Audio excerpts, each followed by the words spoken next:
राधा वल्लभ श्री हरिवंश। राधा वल्लभ श्री हरिवंश। राधा वल्लभ श्री हरिवंश।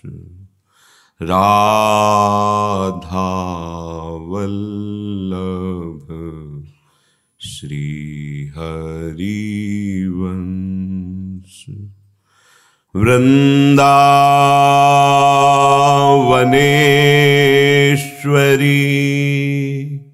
तवैव पदारविन्दम् प्रेमामृतैकमकरन्द रसौघपूर्णम्।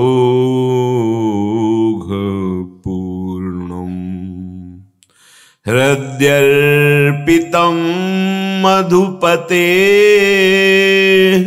स्मरतापमुग्रं निर्वापयत् परम शीतलमाश्रयामि। निर्वापयत् परम शीतलमाश्रयामि। राधा राधा राधा राधा। राधा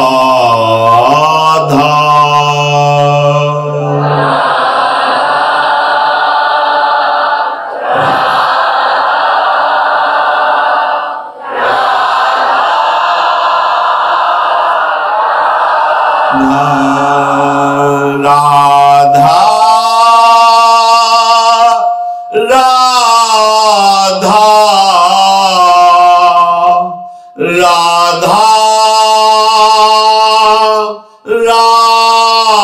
राधा।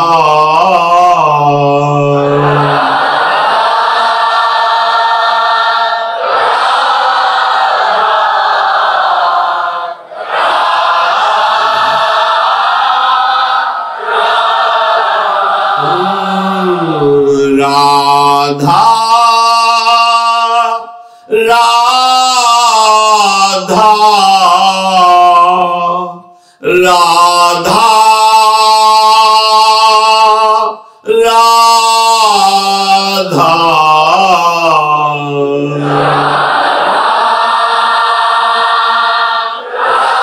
राधा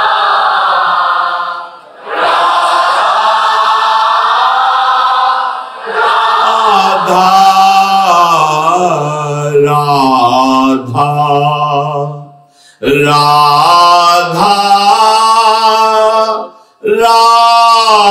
राधा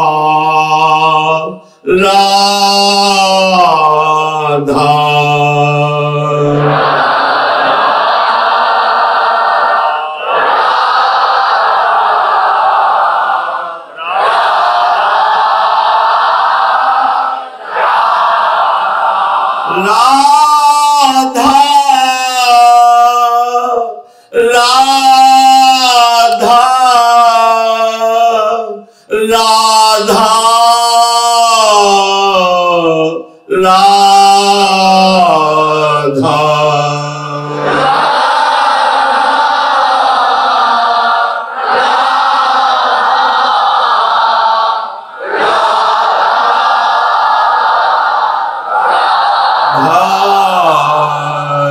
राधा राधा राधा राधा।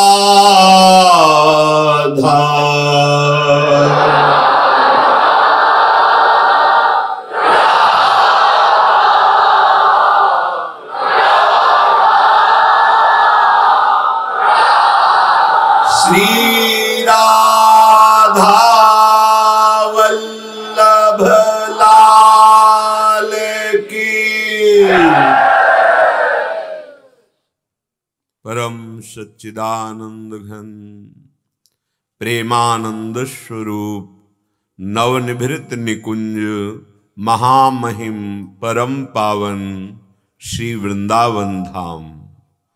श्री वृंदावन धाम के लाड़िले युगल चंद प्राणाराध्य श्री प्रिया प्रीतम जो समस्त हित परिकर निज परिकर।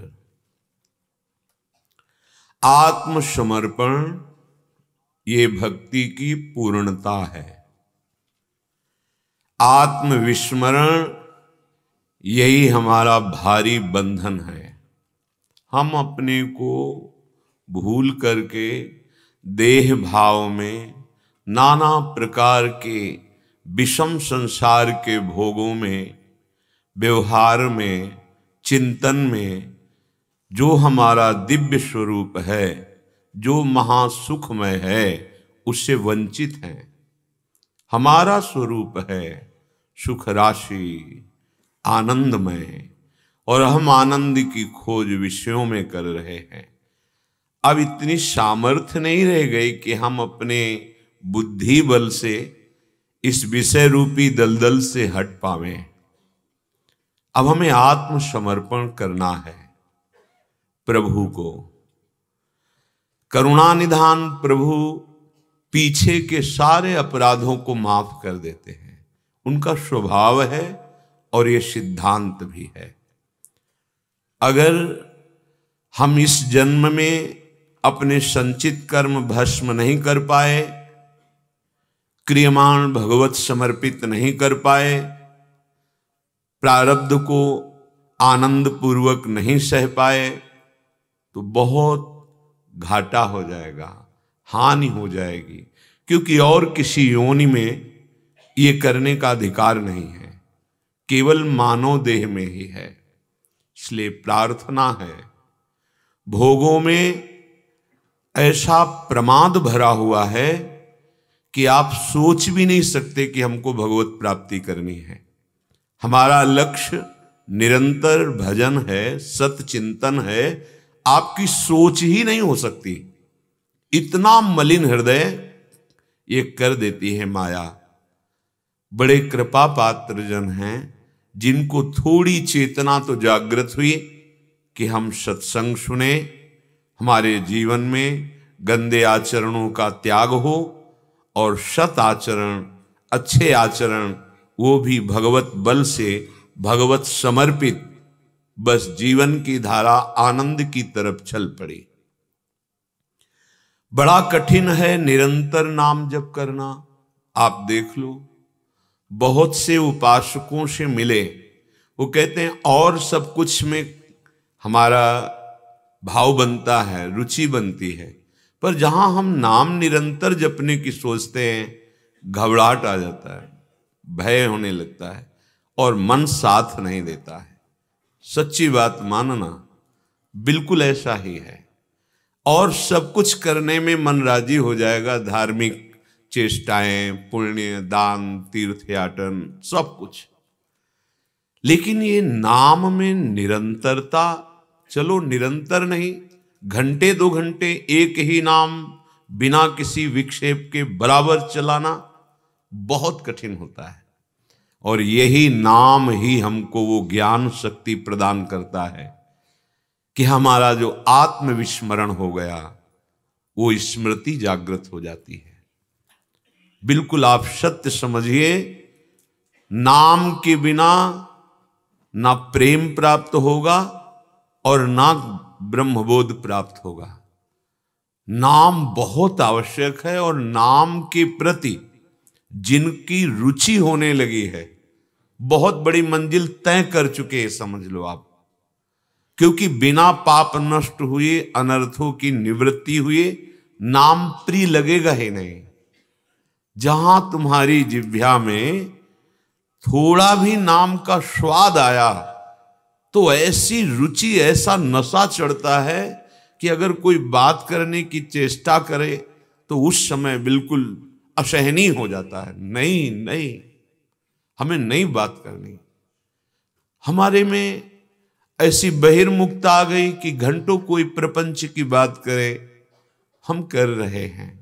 हमें चिंता नहीं है कि मेरा अमूल्य समय, अमूल्य श्वासें जो भगवत प्राप्ति के लिए मिली हैं, जो परम धन नाम रूपी खजाना पाने के लिए ली, उनको हम कहाँ भोगों की वार्ता में, प्रपंच की वार्ता में, व्यर्थ के चिंतन में लगा रहे हैं। श्रीपाद कह रहे हैं हम अपने जीवन को बेच दिया। कल जैसे चर्चा हुई थी, आज कह रहे मैं अपने जीवन को धाम के नाम बेच दिया। धाम की कृपा से नाम निरंतर चलने लगता है, क्योंकि ये सब धाम के अधीन है। प्रिया प्रीतम रूप लीला, और इनका नाम तो यहां गूंज रहा है। हमारी श्रवणेन्द्री मायाकृत प्रपंच से ऐसी मलिन हो गई कि सुनाई नहीं दे रहा। नहीं तो यहाँ के पक्षी, यहाँ पत्तों की खरकन, यहाँ वायु के प्रवाह में राधा राधा राधा चलत फिरत सुनियत यह श्री राधा वल्लभ लाल, ऐसे वृंदा विपिन में बसत रहो सब काल। यहां नाम पकड़ता है साधक को यदि अपराध न करे।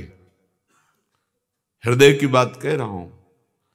बाहर हम नाम पकड़ने का प्रयास करते हैं तो पकड़ में नहीं आता, और हिया फिरे स्वार्थ आपने भजन गहे फिरे बाह। नाम पकड़ता है साधक को, ये देखा है। नाम पकड़ता है, अंतर की चेतना से नाम पकड़ता है। बड़ा चमत्कारिक धाम है वृंदावन। हृदय की बात कह रहा हूं, विश्वास कीजिए। यदि आपको निरंतर वास करने का सौभाग्य ना हो तो जब कभी समय मिले आप भागकर वृंदावन आइए। अमोघ जीवन का लाभ, आपका अमोघ जीवन, परम लाभ प्राप्त हो जाएगा। ये मोघ व्यर्थ जीवन, व्यर्थ चिंतन, व्यर्थ क्रियाएं, व्यर्थ भावनाएं, ये धाम नष्ट कर देगा यदि अपराध ना हो तो। श्रीपाद कह रहे हैं श्री वृंदा विपिन मया शरीर में तद विक्रीतम त्वयि खलु सेन्द्रियम सच्चित्तम श्री राधा रमण पदारविंद भक्ति मूल्येन श्रुतिवचसा ददासिनो किम। बेच दिया अपने आप को। बहुत बहुत महिमामय बात है। चारों बराबर सामर्थ्यशाली हैं, धाम नाम रूप लीला। पर श्रीपाद ने देखा कि धाम के प्रभाव से नाम चलने लगा, नाम के प्रभाव से रूप का प्रकाश हुआ, रूपा शक्ति लीला में प्रवेश करा दिया। बहुत करुणामय धाम है वृंदावन। ये जड़ देश नहीं है, परम चैतन्य घन है, सच्चिदानंद घन है, ये प्रेम आनंदमय है। बेच दिया अपने को। जो अखंड वृंदावनवासी हैं, धन्य है उनका जीवन। बस केवल एक बात से बचते रहें, वैष्णव अपराध न बने। ये वैष्णव धाम है। फिर पीछे आपने श्रवण किया है कि श्रीपाद कहते हैं धाम भी कृपा नहीं करेगा। जो संत अपराध, वैष्णव अपराध, फिर धाम कृपा नहीं करता। ये वैष्णव धाम है। अगर एक अपराध से बच जाए, वैष्णव धाम में वैष्णव अपराध ना हो, तो फिर आप देख लेना सारी अपराध प्रवृत्तियों का नाश अपने आप धीरे धीरे हो जाएगा। श्री वृंदावन का ऐसा प्रभाव है कि हृदय में जो विकार बड़ी बड़ी साधना से नहीं हटाए जा सके, वो कृपा से ऐसे सहज में हट गए। बिल्कुल कह रहा हूं, बड़ी बड़ी कठोर साधना से भी जिन विषयों की निवृत्ति, जो स्फुरण अंदर हो रहा था, उसे नहीं कर पाया गया, वो श्रीधाम के आश्रित होने पर स्वाभाविक मलिनता नष्ट हो गई, स्वाभाविक स्फुरणा नष्ट हो गई। मैंने बेच दिया, विक्रीतम, अपने आप को बेच दिया। अब आप देख लीजिए बेचा है कि नहीं। जहां आत्मसमर्पण शब्द है वो बेचना ही है। श्री धाम वृंदावन के हाथ हम बिक गए, अर्थात श्री वृंदा विपिन मया शरीर में तद विक्रीतम, खरीद लिया वृंदावन ने हमें। तो क्या आपको मिला इस बेचने पर? अपने को बेच दिया वृंदावन को। बोले श्री राधा रमण पदारविंद भक्ति मूल्येन, अत्यंत दुर्लभ बात, श्री श्यामा श्याम के चरणारविंद का प्रेम प्राप्त हो गया। जो भक्ति का स्वरूप है वो प्रेम है। अपने शरीर को तो हम छोटे छोटे क्षुद्र विषयों में भी बेच चुके हैं और हाथ नहीं लगा। कई लोग बोलते हैं कि जब भगवान की कृपा से पहली बार मनुष्य का शरीर मिला तो हम कौन से कर्मों का भोग भोग रहे हैं, क्योंकि पीछे तो हम मनुष्य बने नहीं। नहीं नहीं, असंख्यों बार मनुष्य बन चुके हो। ये जो मानव देह है ना, असंख्यों बार प्राप्त हो चुका है। तुम बहुत पुराने हो, कितने युग कितने कल्प बीत गए, तुम्हें बार बार जन्म मरण के चक्र में जन्मते मरते, लेकिन तुमने वो कार्य नहीं किया जो करना चाहिए था, भगवत प्राप्ति। बहुत बार भगवान ने कृपा करके अवसर दिया है। अब की बार सत्संग मिल गया। अगर आप स्वीकार ना करें सत्संग के वाक्य तो फिर जीवन बेकार हो जाएगा। जब भगवान अवतार लिए थे तो हम कहीं ना कहीं होंगे, क्योंकि हम कोई न कोई शरीर धारण किए तो रहे होंगे। परम पद मिला नहीं तो हमारा चक्र तो चलता ही रहा ना। और अविनाशी है, चैतन्य घन आत्मस्वरूप, मुक्त हुआ नहीं तो इसका मतलब जब भगवान का अवतार हुआ होगा तब भी कहीं ना कहीं किसी योनि में होगा।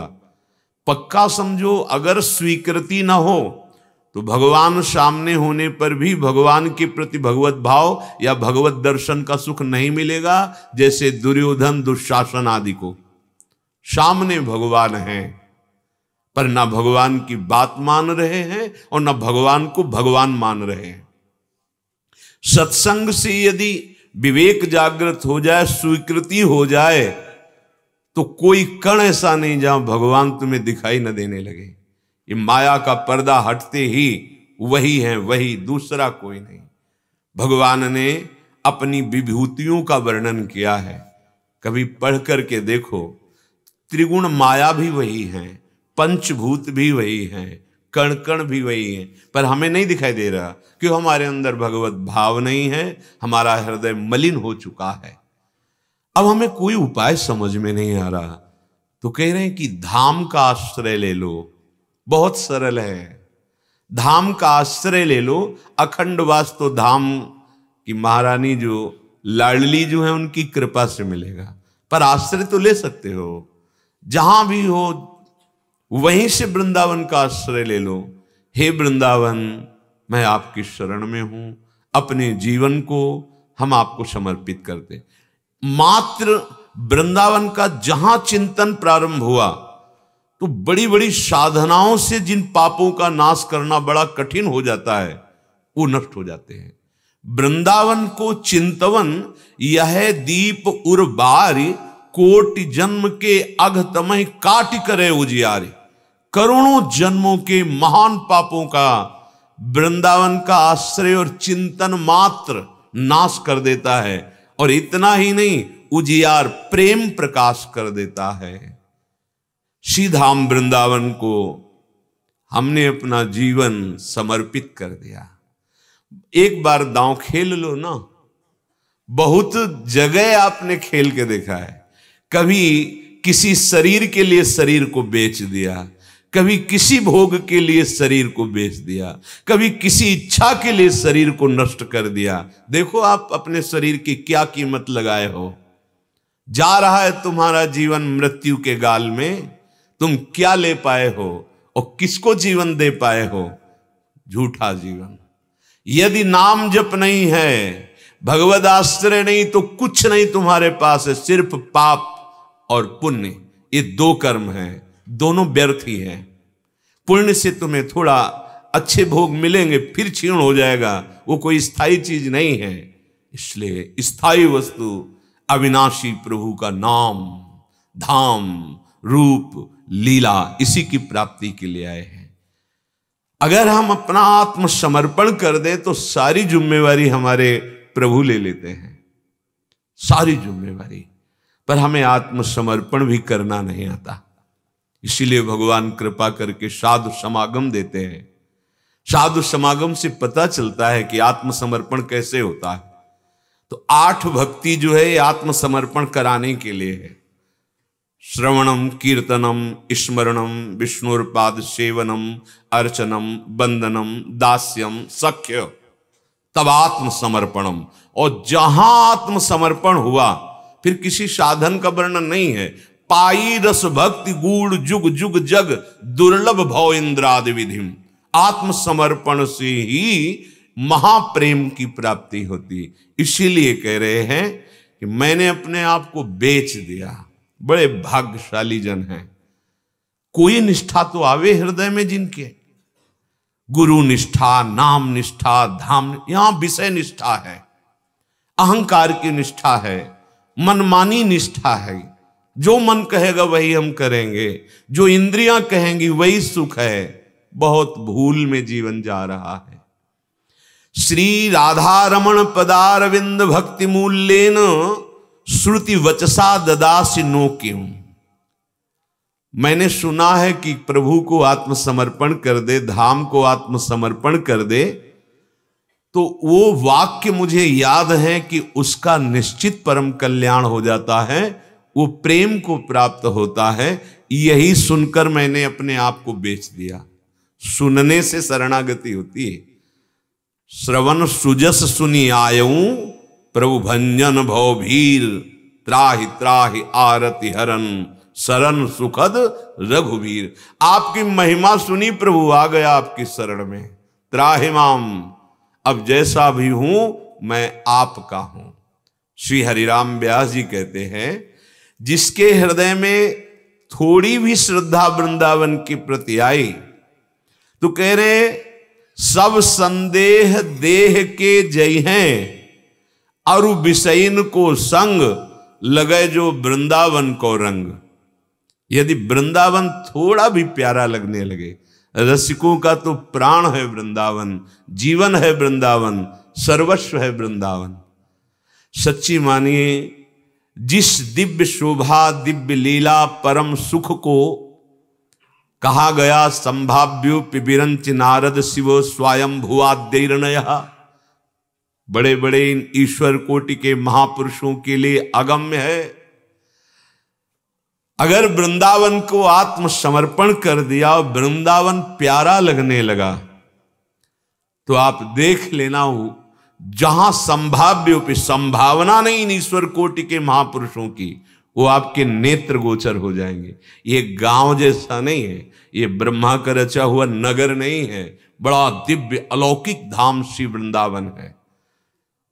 अचानक दृश्य बदल जाता है, ना कोई बिल्डिंग है, ना कोई संसारिक रोड है। सच्ची मानना, दिव्य कुंज निकुंजे और गलबैया दिए हुए निकस कुंज ठाढ़े भय, भुजा परस्पर हंस, श्री राधा वल्लभ मुख कमल, निरख नयन हरिवंश। ये नहीं यहां की दर्शन केवल होते हैं, नहीं, एक बार जिसको नेत्रों में प्रिया प्रीतम की झांकी पड़ी कि सदा सदा के लिए प्रिया प्रीतम का संग प्राप्त हो जाता है। छिन छिन विहरत संग। व्यवहार में वो कार्य वर्तते हुए दिखाई देता है, पर वो व्यवहार में नहीं होता, वो अपने आराध्य देव में स्थित होकर। यही भागवतिक शक्ति है कि यदि व्यवहार में है तो फिर आंतरिक कैसे अपने आराध्य देव में है। नहीं, ये बुद्धि की क्षमता से नहीं होता। जहां से समस्त ब्रह्मांडों को बुद्धि प्राप्त होती है, वो प्रभु ऐसी सामर्थ्य देते हैं कि वो अपने आराध्य देव में स्थित रहते हुए व्यवहार करता नजर आता है। एक बार केवल वो वृंदावन प्रदान करता है। बिल्कुल अक्षरशः सत्य समझो, ये वृंदावन तुम्हारे जीवन में ऐसी घटना प्रकट कर देगा, निहाल हो जाओगे।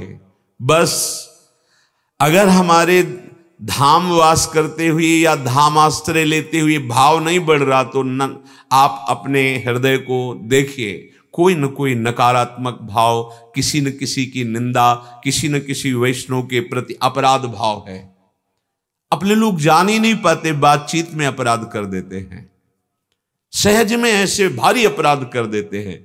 किसी भी संत की, किसी भी वैष्णव की हम ऐसी हे निंदात्मक बातें करने लगते हैं। आप क्या जानो, हृदय की स्थिति को क्या जानो। बाहरी व्यवहार से किसी की हृदय की ऊंचाई को नहीं देखा जा सकता। बड़े बड़े ऋषियों से भूल हो गई। माता सबरी की हृदय की स्थिति को कोई नहीं देख पाया। उनके गुरुदेव जानते थे किस महान रस भाव में ये देवी विराजमान है, और सब बड़े बड़े ब्रह्म ऋषि हे भाव से देखते थे, भीलनी है, ऐसा ऐसा। भगवान सच्चिदानंद प्रभु सबके नेत्र खोल दिए, केवल सबरी माता से मिलने गए, वहां किसी के आश्रम में नहीं गए। आप विचार करके देखिए, हृदय की स्थिति को वो ब्रह्म ऋषि जान पाए। जहां घोर निशाचर रहते हैं, जो जिंदा ऋषियों को खाते हैं, अपने तपोबल से वो सुरक्षित हैं, लेकिन उनको भी सबरी जी के हृदय की स्थिति का ज्ञान नहीं। वो समझते हैं हम बड़े महान हैं, ये तो स्त्री शरीर है और ये भीलनी है।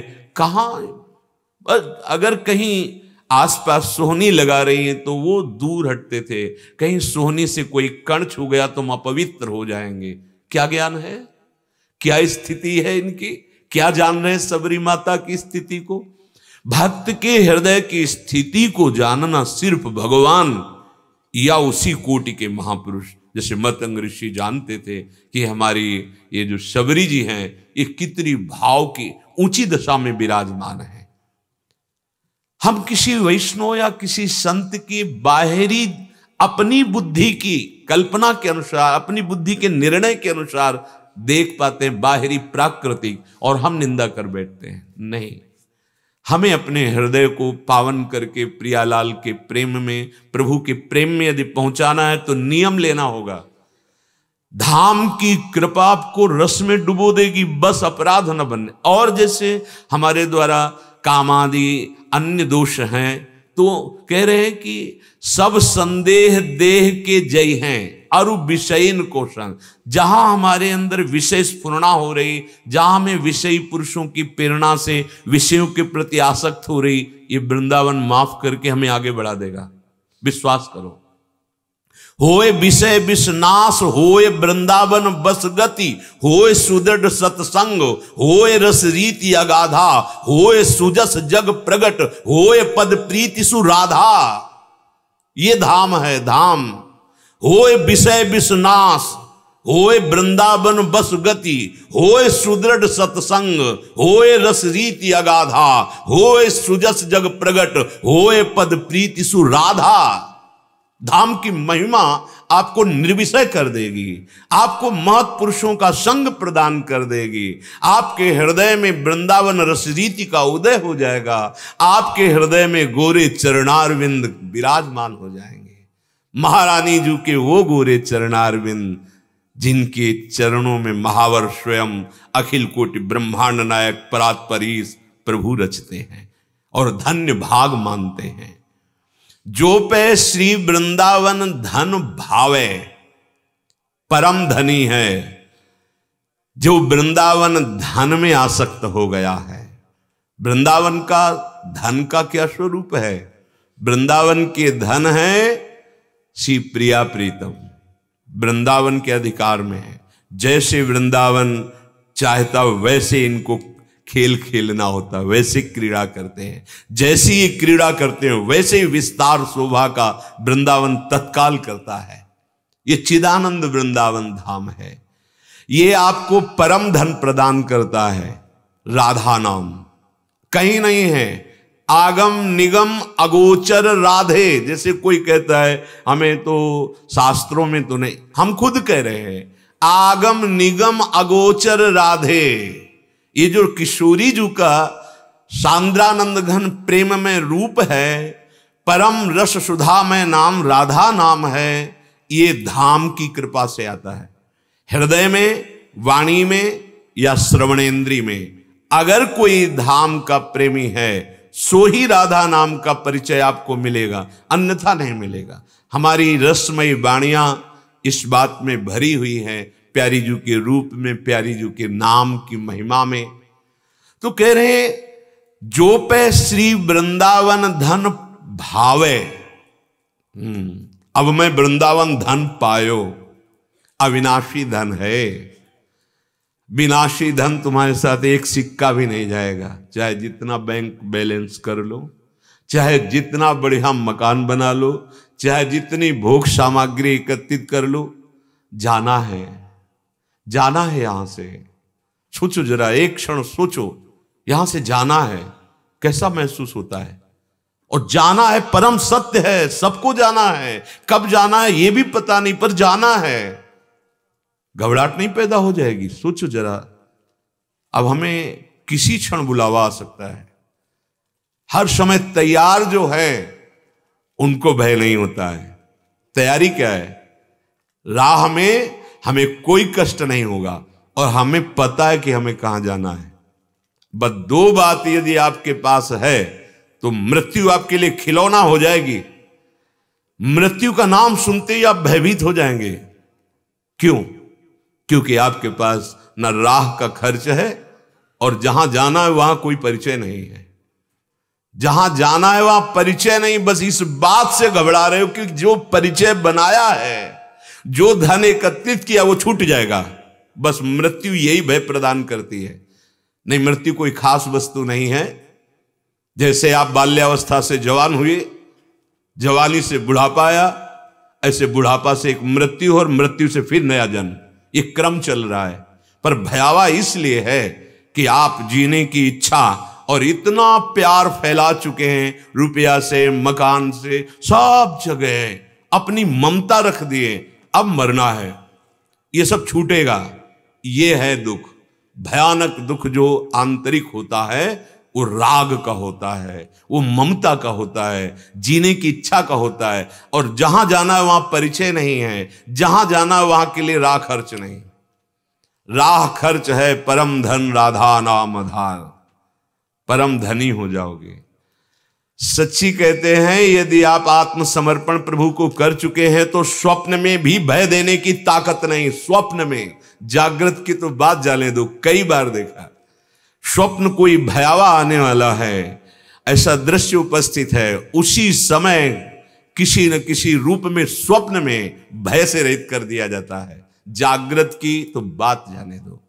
अगर नाम आपके पास है तो आपको परिचय मिल जाएगा कि आपको जाना कहां है।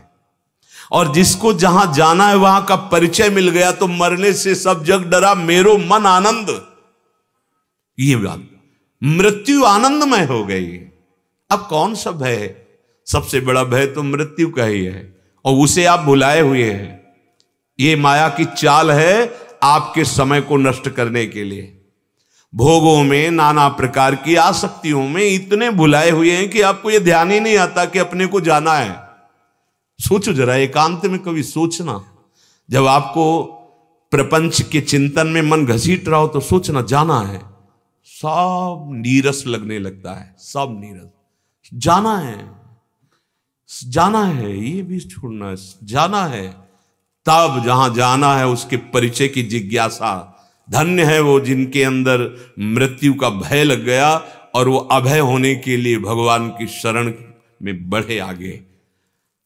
जो सब हित आया आवा सरनाई, रखियो ताई प्राण की नाई, भगवान करें। यदि भयभीत होकर मेरी शरण में आ जाए तो जैसे मैं अपने प्राणों को ऐसे प्यार करूंगा, उसे निर्भय कर देते हैं। तो जो पे श्री वृंदावन धन भावे, अगर वृंदावन का धन आपको अच्छा लगने लगे, वृंदावन का परम धन राधा नाम है, इसी से सब प्राप्त हो जाएगा। राधा नाम जिह्वा पे चल रहा है, सब कुछ प्राप्त हो जाएगा। विश्वास कर लीजिए, ये धाम का गुप्त धन है जो स्वयं भगवान श्री कृष्णचंद्र जी अपनी वंशी से राधा नाम गाते रहते हैं, अपनी जिह्वा से गाते रहते हैं। हाँ, कालिंदी तटकुंज मंदिर गतो योगींद्र वद्यत पद ज्योतिर ध्यान परा सदा जपतियाम प्रेमाश्रु पूर्णो हरि। यमुना के पावन कुंज में एकांत में बैठकर राधा राधा राधा राधा। वो हम तो उनके अंश हैं, उनके चरण सेवक हैं। अगर हमें राधा नाम जपने को मिला, अहो भाग्य, स्वयं हरि जपते हैं। ये परम धन है। आप कोई क्यों में तर्क ना करके आप कुछ दिन श्रद्धा विश्वास भाव बने तो जप लो, और ना बने तो ऐसे ही जप लो बिना श्रद्धा के। आप देखना राधा नाम का प्रभाव देखना। अगर ये धन अच्छा लगने लगा तो कत स्वार्थ परमार्थ लग मूड मन ही दौरावे। ऐ मूड मन, अब तू चिंता मत कर, तेरा स्वार्थ और परमार्थ सब राधा नाम बना देगा। धाम की कृपा से राधा नाम सुनने को मिलता है, धाम की कृपा से राधा नाम जिह्वा में आता है, धाम की कृपा से राधा रूप हृदय में प्रकाशित होता है। महाप्रभु हरिवंश चंद्र जी कह रहे, कहां ये महामहिम राधा नाम और कहां में तुच्छ। आप विचार करो, हित सजनी जो है अवतार लिए हैं, राधा नाम के दाता हैं, और श्री किशोरी जी के चरणारविंद की दिव्य सेवा देने के लिए प्रकट हुए। वो कह रहे, क्वाहम तुच्छा परम मधमा प्राण हो गर कर्मा यत्तन नाम स्फुरति महिमा हरेश वृंदावन से। ये राधा नाम जो मेरे हृदय में मेरी जिह्वा में स्फुरित हो रहा है, सिर्फ वृंदावन की कृपा है, नहीं तो कहां मैं तुच्छ अधम और कहां ये महामहिम राधा नाम। बोले तुम्हारी मूढ़ता नष्ट हो जाएगी राधा नाम से, और जो अमूढ़ पुरुष होता है वो परम पद को प्राप्त करता है। मूढ़ पुरुष इसी जगत के भोगों में, संबंधों में, नाना प्रकार के गलत आचरणों में फंस कर अपने मनुष्य जीवन को नष्ट कर देता है। यदि राधा नाम चल रहा धाम के आश्रित हो तो तुम्हें स्वार्थ और परमार्थ की चिंता नहीं करनी। अपने इतनी अल्प बुद्धि के हैं, सोचते कैसे होगा। अगर हम भजन करने लगेंगे तो हमसे काम नहीं होगा, काम नहीं होगा तो हमारा जीवन नहीं चलेगा। ये तुम्हें माया केवल प्रेरित करके ऐसा समझा रही। भजन करते हुए बहुत सुंदर हर कार्य होता है। आप कितना कार्य करते हैं, आप कितना कार्य कितने घंटे मेहनत करते हैं। जब युद्ध करते हुए नाम जप हो सकता है, कौन सा ऐसा कार्य है जिससे भजन विक्षेप पहुंचा दे। नई नई अभ्यास की कमी। नाम जप करते हुए बहुत सुंदर हर कार्य हो सकता है। तो तुम्हारा स्वार्थ और परमार्थ दोनों बन जाएंगे, भगवत प्राप्ति हो जाएगी। और इस लोक में समय का इंतजार करो, आपके केवल पाप नष्ट होने दो नाम जप से, फिर देखना अनुकूलता बिछ जाएगी। देख लेना, लौकिक सुख भी जिनके लिए तुम नाना प्रकार के प्रयत्न करके नहीं पा रहे हो, उस समय तुम्हारे अंदर इच्छा नहीं होगी, अनिच्छित आवे बरियाई, जबरदस्ती लोक की सुख सामग्री आपके पास आ जाएगी। जैसे समुद्र चाहता नहीं पर नदियां साफ प्रवाहित होकर वहीं जा रही, ऐसे सुख और संपत्ति जो नाम जापक है, जिसके पाप नष्ट हो गए, अपने आप घेर लेती है। हरिवंश महाप्रभु कहते हैं, इह परलोक सकल सुख पावत। हरिराम व्यास जी कह रहे, स्वार्थ परमार्थ सब हाथ में आ जाएगा। आपके अंदर इच्छा नहीं रहेगी भोगों की, पर ऐश्वर्य आपको घेर लेगा। ऐश्वर्य तो लौकिक बात है। श्री राधा किंकरी नाम लुठत चरण यो रद्भुता सिद्धि कोटि, करोड़ों सिद्धियां, पर पहले पाप नष्ट होने दो। जहां आप भजन शुरू करते हैं, आपके मन में जलन होती है, मन अशांत होने लगता है, नाना प्रकार की गंदी स्फुरणाएं दिखाई देती है, वो नाम काम कर रहा है, तुम्हारे हृदय को पावन कर रहा है। नवनिधि अष्ट सिद्धि वन वैभव स्वप्ने अंत न पावे। जिसने धाम का आश्रय लिया, राधा नाम का आश्रय लिया, तो कह रहे नौ निधियां अष्ट सिद्धियां ये सब प्राप्त तो हो ही जाएंगी, और वृंदावन जो अनंत सुख प्रदान करने वाला है, वो सुख आपके हृदय में जागृत हो जाएगा। इन्हिन नयनन सब सुख देखे, अपनो जन्म सुफल करी लेखे। ये पार्थिव नेत्रों में दिव्य प्रेम नेत्र जागृत हो जाएंगे, और ये बिल्डिंगें नजर नहीं आएंगी, ये इनकी सत्ता नहीं है। नवनिभृत निकुंज भासने लगेगा, दिखाई देने लगेगा। जैसे अभी जगत आपको दिखाई दे रहा है, वो नहीं दिखाई, वो कल्पना नहीं होगी, वो सत्य होगा। पर पहले हमारे पाप नष्ट होने चाहिए, हमारी अनर्थ निवृत्ति होनी चाहिए। नवनिधि अष्ट सिद्धि वन वैभव, नौ निधियां ये कुबेर के पास है, अष्ट सिद्धियां कई महापुरुषों के पास, जैसे हनुमान जी के भी पास है। जानकी मैया ने अष्ट सिद्धि नौ निधि के दाता, अस्वर दीन जानकी माता। वन वैभव, वृंदावन का महाप्रेम, जहां अनंतता है, अंत नहीं है, प्रतिक्षण वर्धमानम, वो आपके हृदय में जागृत हो जाएगा। जिस मोक्ष के लिए ज्ञान मार्ग में बड़ी बड़ी कठोर साधनाएं की जाती हैं, तो कह रहे हैं यहां घर घर भटकत मुक्ति बावरी, यहां मोक्ष घर घर के दरवाजे पर खड़ा इंतजार करता है। ये कभी चाह ले कि मैं मुक्त हो जाऊं, तो मोक्ष अपने का सौभाग्यशाली समझता है कि यहां कोई वरण कर ले, पर यहां कोई मोक्ष का वरण नहीं करता। धाम प्रेमी हरिवंश महाप्रभु कह रहे विभेमी कैवल्यता, मुझे मोक्ष। श्री रूप जी महाराज, रूप सनातन जी, रूप जी महाराज कह रहे ये पिशाचिनी, मुझे नहीं चाहिए मोक्ष, मुझे प्रिया प्रीतम का सानिध्य चाहिए, मोक्ष नहीं। यहां वृंदावन में मोक्ष भटकता, कोई लेता नहीं। भगवान भी कह रहे हैं कि जो मेरे सेवा में आसक्त हो गया तो दीयमानम न गृहणंती बिना मत सेवनम जना, मेरे जो दास हैं, सेवक हैं, उनको जो प्रेम सुख मिलता है तो मैं मोक्ष देना चाहता हूं, पर वो स्वीकार नहीं करते। वृंदावन में घर घर मोक्ष दरवाजे पे खड़ा है कि मुझे स्वीकार कर लो। ये वो महापुरुष बोल रहे हैं जिनको प्रेम नेत्र प्राप्त है। ये विशाखा सखी के अवतार श्री हरिराम व्यास जी महाराज हैं। कह रहे महापतित पावन जमुना जल भूतल ताप नशावे। यमुना जल का दर्शन, यमुना जल का स्पर्श, और स्पर्श करके आई हुई वायु जब हमारे शरीर पे लगती है तो निष्पाप हो जाते हैं। जिनकी भावना यमुना जी के प्रति ऐसी बन रही हो कि अब तो यमुना जी मलिन हो रही हैं, यमुना जी को मलिन कर दे, ऐसी माया में ताकत ही नहीं। यमुना जी कोई पानी नहीं बह रहा है, ये प्रियालाल के हृदय का उच्छलित प्रेम हमारे वृंदावन की यमुना जी है। हमारे वृंदावन की कलिंद पर्वत से आई हुई वृंदावन की यमुना जी में मिली, और वही फिर प्रयाग में जाके गंगा जी से मिली। हमारी यमुना जी कुंडलाकार, जैसे कर्ण का कुंडल, ऐसे वृंदावन को घेरे हुए आप देखो, इधर यमुना जी, इधर यमुना जी। ये यमुना जी ब्रजेंद्र सूनु राधिका हृदय प्रपूर्यमाणयोर महारसाब्दि पूरयोर रिवाति तीव्य ब्रेगता। हमारे लाडली लाल के हृदय का प्रेम उच्छलित होकर वृंदावन के चारों तरफ यमुना जी के रूप में, रस रानी के रूप में विराजमान है। जो कलिंद नंदनी है वो पटरानी बोली जाती है, यमुना पटरानी की जय। यमुना पटरानी आके यहाँ मिली है, सहचरी है ये हमारी श्री जी की यमुना जी। जो हमारी यमुना जी हैं वृंदावन की, ये रहस्य है, बिना रसिकों के ये रहस्य समझ में नहीं आता। भगवत रसिक रसिक की बातें रसिक बिना को समझ सके ना।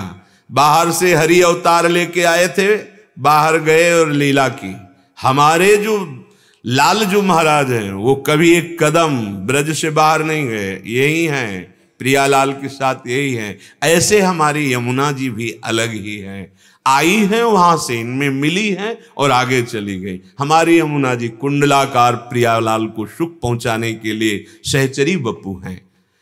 इतना पावन है कि दर्शन मात्र से यमुना जी के, जो यमुना जी का दर्शन करता है, आचमन करता है, भाव से स्नान करता है, उसको उनके संबंध के कारण, दर्शन के कारण कभी यमराज देखते भी नहीं है, कभी नहीं देखते हैं। यमुना जी का स्पर्श प्रियालाल के चरणारविंद की प्रीति प्रदान करने में समर्थ है, क्योंकि मोह का नाश करना बहुत कठिन है। और ये दुरंत मोह भंजनी श्री यमुना जी दुरंत मोह का नाश करके श्री प्रियालाल के चरणों का प्रेम प्रदान करने वाली। यही व राधिका पते पदाब्ज भक्ति मुत्तमा मवाप्यसा ध्रुवम भवेत परत्र तत्प्रियानुगा। यमुना जी क्या कृपा करती कि इसी जीवन में हृदय में श्री प्रिया प्रीतम के चरणारविंद की उत्तम भक्ति और फिर भाव दे प्रियानुगाह, सहचरी भाव का प्रादुर्भाव, और प्रियाजू के पीछे पीछे सेवा सामग्री लेकर चलने वाली दिव्य सखी जो किशोरी मातमानम, किशोरी जू के समीप किशोरी स्वरूप प्राप्त करके सेवा में ये यमुना जी प्रदान करती है। महामहिम यमुना जी, महापतित पावन जमुना जल भूतल ताप नशावे। दैहिक दैविक भौतिक तीनों तापों का नाश करके प्रियालाल का प्रेम प्रदान करने वाली यमुना जी हैं। आप ऐसा ना सोचे कि अमुक अमुक ये सब गिर रहा है, नहीं। सुरसरी मिले सो पावन कैसे। हाँ, कुछ भी यमुना जी को मलिन नहीं कर सकता, सबकी मलिनता यमुना जी पावन कर रही। यमुना जी को कौन मलिन कर सकता है। हाँ, हम पार्थिव नेत्रों से युक्त हैं तो हमारे अंदर ये भाव आता है कि हम कैसे स्नान करें, कैसे आचमन करें, कैसे हम, अब वो यमुना जी नहीं रही, ऐसा नहीं भाव करो। कोई कोई श्रवणेंद्र से सुने, वो तो यमुना जी वहीं को रोक ली गई दिल्ली से, तो ऐसा ऐसा ऐसा नहीं। हमारा भाव समझो, हमारी जो यमुना जी वृंदावन की है, ये साक्षात प्रियालाल के हृदय से प्रकट हुआ प्रेम उच्चलित है। कभी दूषित भाव मत करो, आपका परम मंगल हो जाएगा। ये माया का स्वरूप ऐसा है कि इन पावन नदियों पर हमारी अब भावना भी ये बनती चली जा रही कि अब तो बड़े बड़े नाले गिर रहे हैं, अब कहाँ वो यमुना जी रही। नहीं नहीं, नाले भी गिर रहे हैं तो उनको पावन कर दिया, वो हमारे को अपवित्र नहीं करेगा। हमारी यमुना जी को अपवित्र करने की सामर्थ्य त्रिभुवन में माया में है ही नहीं।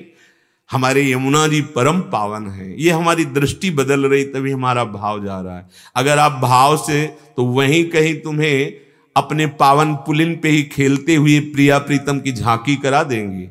हमें अपने भाव से, जैसे अब वो वृंदावन नहीं रहा, अब तो ऐसा मत बोलो, ऐसा मत सोचो। वृंदावन एक रस है, परिवर्तनशील संसार नहीं। यमुना जी अपने स्वरूप में है, उनको ऐसे भाव से ना देखो। भगवत प्रेमी महात्मा अपने स्वरूप में है, उनको ऐसे भाव से ना देखो, तो हमारा परम कल्याण हो जाएगा। नव निकुंज रति पुंजनि बरसत हरसि राधे गुण गावे। यह नौ निकुंज है, ऐसी ऐसी शोभा वृंदावन की कुंज निकुंजों की है, पर ऐसी लीला बाहरी है कि यहां तुम्हें करील ही अगर कहीं दिखाई देंगे तो करील आदि, तमाल आदि, पर आपको सच्ची बतावे, जो धाम की कृपा से दृष्टिगोचर जब होगा तो वृंदावन द्युति पत्र की उपमा को कछुना ही कोटि कोटि बैकुंठ हो तेई सम कह ले जाए। जैसे आप सेवा कुंज जाइए तो आपको कटीली लताएं दिखाई देंगी, ऐसी नहीं है। ये केवल हमारे नेत्रों में धोखा प्रकट कर रही है माया। ये जब आपका भजन ठीक होने लगेगा और धाम कृपा करेगा, एक पत्ते की कांति के बराबर महामहिम धाम वैकुंठ धाम को भी इतना, क्योंकि उसमें प्रियाजू का प्रतिबिंब पड़ रहा है।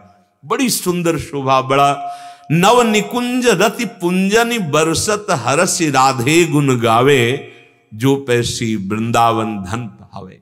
यदि आप कुछ पद याद किए हो और वृंदावन की गलियों में गाते हुए, देखो बाहरी स्वरूप को तो अब छोड़िए, अगर उसको पकड़ोगे तो वहीं फंसे रहोगे।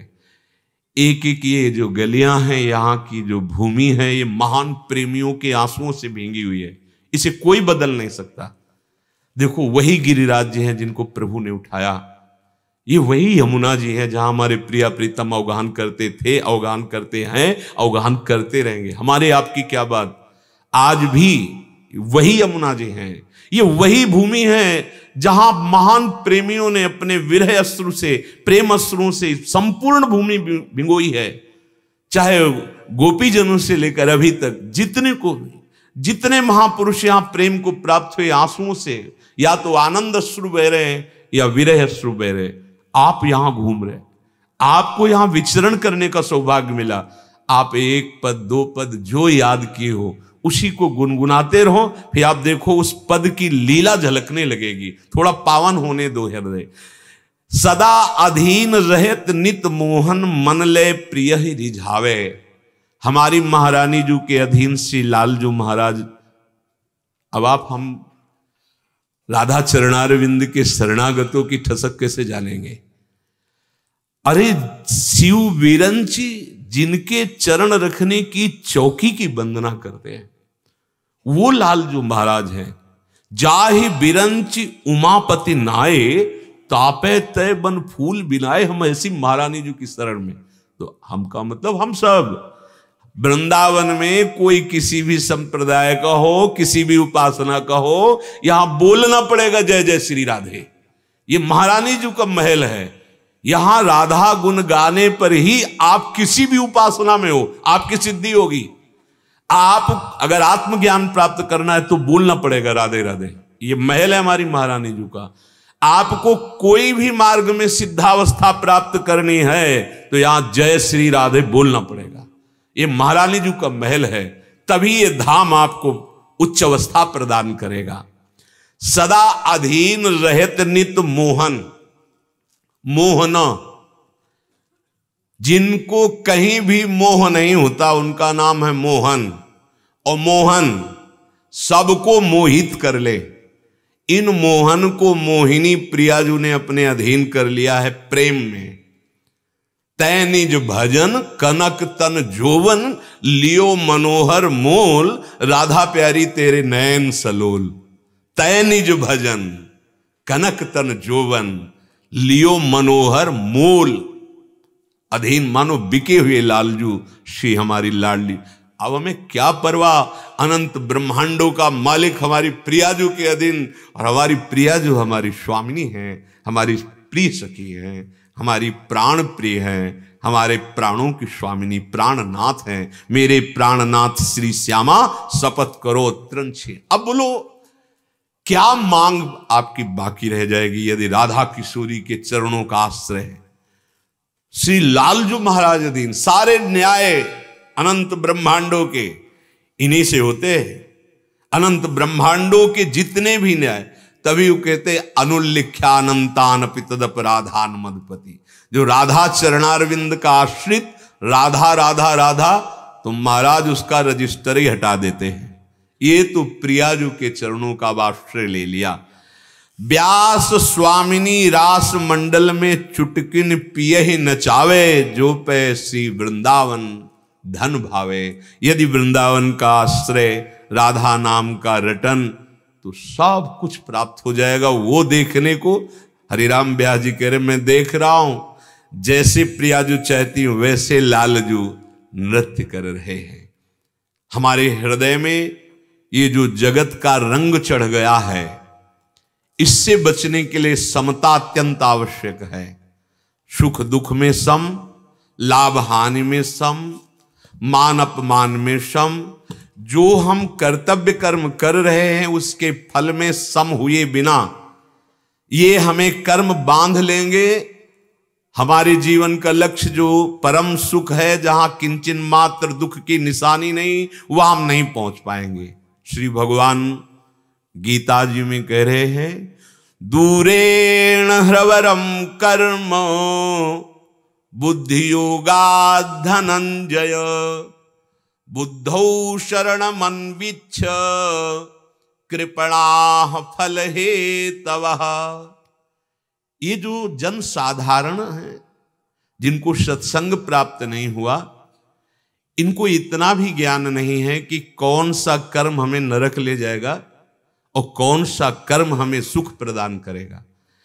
थोड़ा जो सत्संग या शास्त्र स्वाध्याय कर रहे हैं वो ये बात समझें कि कोई भी कर्म शाश्वत नहीं है, क्योंकि उसका आदि अंत होता है। प्रारंभ हुआ और अंत हुआ कर्म। वो कर्म तुम्हें अनंत सुख की प्राप्ति कैसे करा सकता है? कोई भी कर्म हो, उसका आदि है और अंत है। अगर उसमें योग नहीं हुआ तो वो कर्म तुम्हें सुख प्रदान करने वाला, शाश्वत सुख प्रदान करने वाला नहीं बनेगा। प्रायः हम कामनाओं से युक्त होकर कर्म करते हैं, तो भगवान कह रहे हैं बहुत ही दुखी होना पड़ेगा, क्योंकि सफलता असफलता जय पराजय, लाभ हानि, सुख दुख, ये दोनों का क्रम चल रहा है। पूर्व प्रारब्ध से बना हुआ शरीर है, वो प्रारब्ध बहुत प्रबल हुआ तो तुम्हारा जो पुरुषार्थ कर्म बन रहा है वो प्रबल पुरुषार्थ अगर हो इतना कि उसे रोक पावे तो आप आगे बढ़ जाओ। नहीं, आप करोगे कर्म सुख प्राप्ति के लिए, लेकिन सफलता नहीं होने देगा आपका पूर्व का कर्म। प्रबल प्रारब्ध क्या है? जैसे हमसे कोई महत पाप बन गए हैं, अब हम प्रयास कर रहे हैं कि निकले, हम उत्तम सुख की तरफ बढ़ें, वो आपको बढ़ने नहीं देगा। अगर आपके पास प्रबल पुरुषार्थ हो जाए, प्रबल पुरुषार्थ क्या है? निरंतर नाम जप, भगवद आश्रय। ये त्रिगुणातीत है, नाम त्रिगुणातीत है, भगवद आश्रय त्रिगुणातीत है। ये त्रिगुण पर शासन कर सकता है। नहीं, त्रिगुण माया में जो किए हुए पूर्व के कर्म हैं, इसीलिए देखा जाता है कि कोई बहुत अच्छा कर्म कर रहा है लेकिन उसे दुख पे दुख मिलता चला जा रहा है, क्योंकि उसका प्रबल प्रारब्ध आगे नहीं बढ़ने दे रहा, उसको दुख प्रदान कर रहा है। तो कैसे बचे? भगवान कह रहे हैं बुद्धि योग के द्वारा। बुद्धि योग कहते हैं क्षमता को। चलो, समता का अगर परिचय न प्राप्त हो तो ऐसा सोच लो कि हम भगवान को समर्पित हैं, अब जो भी होगा बड़ा मंगल होगा। भगवान ने अगर हमें दुख दिया है तो कोई हमारे पापों का नाश हो रहा है, हम पवित्र हो रहे हैं और हम आगे बढ़ने की तैयारी पे, कहीं उदास ना हो, निराश ना हो, क्योंकि भगवान मंगल विधान कर रहे हैं। तो वो दुख सहज में भोग कर आप आगे बढ़ जाएंगे। किसी ने जैसे प्रश्न किया कि हमने भगवान से बड़ी प्रार्थना की थी कि मेरी माँ भी पधारे नहीं, और खूब मंदिर गए और ऐसा किया, पर माँ पधार गई, भगवान ने तो सुना ही नहीं। 2-4 साल और दे देते तो क्या चला जाता। देखो भाई, ये निश्चित समय है। भगवान जितनी श्वासें दी उसके आगे नहीं, महात्मा भी नहीं बढ़ा सकता अपनी एक श्वास। हां, अब वो अपने प्राणायाम के द्वारा अपनी श्वासों को सुरक्षित रख रहे हैं। तो जितनी संख्या में श्वास है, आप चाहे भोगों में जल्दी जल्दी उसको खर्चा कीजिए या आप योग के द्वारा उसे रोकिए। जैसे 1400 वर्ष तक रोका चांगदेव जी महाराज, बड़े योगी थे। श्वासों को रोकना और रोक करके भगवत चिंतन करना, वो एक अलग बात हो गई। पर जितनी श्वासें आपकी हैं अब वो संपन्न होने जा रहे हैं। तो मंदिर जाने की तो बात जाने दो, जो बड़े बड़े भजनानंदी महापुरुष हैं, रात दिन भजन करते, एक श्वास भी आगे नहीं बढ़ सकती। आप ध्यान से बात सुनना, भगवान को मत कोसो। जितनी श्वासें हैं उससे एक श्वास नहीं बढ़ेगी। उन्हीं श्वासों को आप रोक रोक करके आप चाहे जितना बड़ा जीवन कर, जैसे कहा जाता है कि अमुक महात्मा 400 वर्ष के मानते हैं, 400 वर्ष के मानते हैं, क्योंकि वो अपनी श्वासों को रोक रहे हैं। 1 मिनट में हम जितनी श्वासें लेते हैं, अब वो प्राणायाम के द्वारा अपने प्राणों को इतना सूक्ष्म कर लिया, बहुत लंबे समय तक श्वास को चढ़ाना फिर छोड़ना, एक श्वास, इतने में हमारी 100-200 श्वासें निकल गई। वो अगर आयु बढ़ रही है तो उनकी तपस्या से नहीं, प्राण वायु का संयमन करने से। प्राण वायु को उन्होंने रोका है, अपनी श्वासों को सुरक्षित रखा है। नहीं तो एक श्वास किसी की भी नहीं बढ़ सकती। अगर हमारा मरण का आखिरी श्वास है तो तुम भोग लगाने के बाद या मंदिर जाने के बाद तुम्हारे पास यदि त्रिभुवन की राज्य लक्ष्मी हो और आप दें कि एक श्वास बढ़ा दो तो नहीं बढ़ेगी। इतना कीमती तुम्हारा जीवन है। तुम श्रद्धा ना करो तो नानात्व में फंसते हुए और दुर्गति को प्राप्त होगी, और श्रद्धा करोगे तो तुम्हें ज्ञान प्राप्त हो जाएगा। अरे जाना है भाई, चिल्ला चिल्ला के कहते हैं, गर्भ में ही प्राण निकल जाते हैं, बाहर निकल जाते हैं, यौवन अवस्था में निकल जाते हैं। इसके लिए प्रार्थना काम नहीं करेगी कि हमें अब आखिरी श्वास है और अभी तक नहीं कुछ बना पाए। अब क्या बना पाओगे? पक्की बात समझ लो। इसीलिए सावधान हो जाओ, तुम्हारा जीवन बड़ा संकटपूर्ण जीवन है। मानो दे यद्यपि दुर्लभ है पर क्षण भंगुर रहा, किसी भी क्षण नष्ट हो सकता है। आप ये ना सोचे कि हम मंदिर गए प्रार्थना की तो श्वासें, अगर हैं श्वासें तो रुकते रुकते भी आगे बढ़ जाएंगी, और नहीं है तो चलते चलते रुक जाएंगी। कोई नहीं इनको बचा सकता। श्वासें बिल्कुल गिनती की हैं, एक भी श्वास नहीं बढ़ सकती। विश्वास मानिए। और बात, आप छोटी छोटी बातों में कामना करके भगवान को, आपकी कामना पूर्ति नहीं हुई तो उपहास नहीं करवा रहे आप अपने भगवान का। आप कैसे हैं? हम कोई पद गा रहे हैं या कोई चालीसा गा रहे हैं या कोई स्तोत्र गा रहे हैं कि ये काम हो ही जाना चाहिए, और अगर नहीं हुआ तो क्या आपके अंदर आस्तिकता की जो नींव है वो हिल नहीं जाएगी? क्या आपके अंदर नकारात्मक भाव भगवान के प्रति नहीं आ जाएंगे? ये समझने के लिए बुद्धि योग चाहिए। यहां श्री भगवान कह रहे कि जो फल का हेतु बनाने वाले अत्यंत दीन हो जाते हैं। यहां दीन वो भक्ति वाली दैन्यता नहीं, यहां मूढ़ता वाली दैन्यता है। अब हम सोच रहे हैं कि ये काम बन जाए। अब अगर वो काम नहीं बना, हम सब मिलकर के कोई पाठ करते हैं उस काम के लिए, अब क्या होगा? उपहास ही तो करवा रहे हैं। एक लौकिक तुच्छ कार्य के लिए हम हजारों लोग बैठ करके पाठ कर रहे हैं और वो पूर्ण नहीं हुआ, क्योंकि भगवान ने उस विधान को देखा है कि पूर्ण करना ठीक नहीं। हमें ये मानना है, तुम्हारी बुद्धि क्या निर्णय करे तुम जानो। हमारे प्रभु का उपहास, हमारे प्रभु की अवहेलना, ये ठीक नहीं है। हम अपने कल्याण के लिए, अपने सतमार्ग के लिए और भगवत प्रसन्नता को जानने के लिए साधना करते हैं। माया की कामनाओं में फंस करके हम अपने आराध्य देव को, हमें अच्छा नहीं लगता। अगर हम कष्ट में हैं तो हम राधा नहीं बोलेंगे मुख से, हृदय से बोलेंगे हाँ राधा, हम नहीं बोलेंगे। हम भाव में आएंगे तो बोलेंगे राधा। देखो समझना होगा, ये प्रारब्ध भोग है। जोई जोई प्यारो करे सोई मोहि भावे। और लौकिक क्रियाओं में हम अभ्यास करते हैं, लौकिक क्रियाओं की प्रवीणता उनकी कृपा से प्राप्त बुद्धि से हम प्राप्त करते। छोटी छोटी बातों को, छोटी छोटी व्यर्थ की कामनाओं को प्रभु के आगे रखते हैं, और जब नहीं पूर्ण होती तो अश्रद्धा हो जाती है। बिल्कुल ठीक नहीं। भगवान कह रहे हैं योग को समझो। और भगवान के अवतार लीला को जब गाया जाता है तो क्या भगवान अवतरित हुए तो उनको दुख नहीं पड़ा? क्या समस्याएं नहीं आई? क्या तो आपका मृत्यु लोक में जन्म हुआ है तो समस्याओं से लड़ने के लिए हुआ है। अब छोटी छोटी बातें आप प्रभु के, जब कभी ऐसी बातें आती तो हमें दुख होता है हृदय में, क्योंकि आपके अंदर अश्रद्धा हो जाएगी। वही कर्तव्य कर्म केवल करो आप, जो आपको करना है, परिणाम भगवान के ऊपर छोड़ दो। बड़ा मंगल होता है परिणाम हमारी। अब हमें जो अब किसानी करनी है, अब हम बैठ गए और हम कोई पाठ करें कि भगवान हल चल जाए, बीज बिना बोए जग जाए, ये या तो उच्च कोटि की इतनी अविनाशी स्थिति हो आपकी तो हो जाएगा, कर तुम अकर तुम अन्यथा कर तुम।